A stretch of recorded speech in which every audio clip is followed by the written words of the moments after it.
দশকের অন্যতম জনপ্রিয় নায়িকা দিলারা হানিফ পূর্ণিমা 1998 সালে মুক্তিপ্রাপ্ত এই জীবন তোমার আমার সিনেমার মাধ্যমে ঢাকাই চলচ্চিত্রে পা রাখেন তিনি।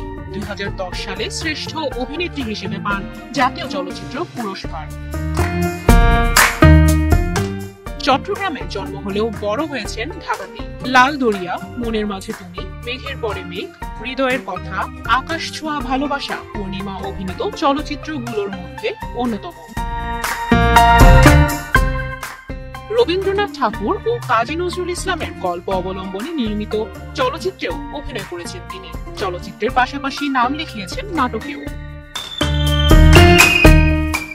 চলচ্চিত্রে পূর্ণিমার অভিষেক হয় রিয়াজের বিপরীতে। একসাথে জুটি বেঁধেছেন 25টিরও বেশি ছবিতে। দীর্ঘ ক্যারিয়ারে দর্শকদের বহু সিনেমা উপহার দিলেও বর্তমানে অভিনয়ে অনিয়মিত তিনি। জানান কাজে ফেরার ইচ্ছা থাকলেও ফিরতে পারছেন না নানা কারণে। মনের মতো কাজ না পাওয়া এর মধ্যে অন্যতম। গত বছরের ঈদে মুক্তি পায় পূর্ণিমা অভিনীত সর্বশেষ সিনেমা আহারে জীবন। এটি নির্মিত হয়েছে করোনাকালীন ঘটে যাওয়া নানা ঘটনা নিয়ে।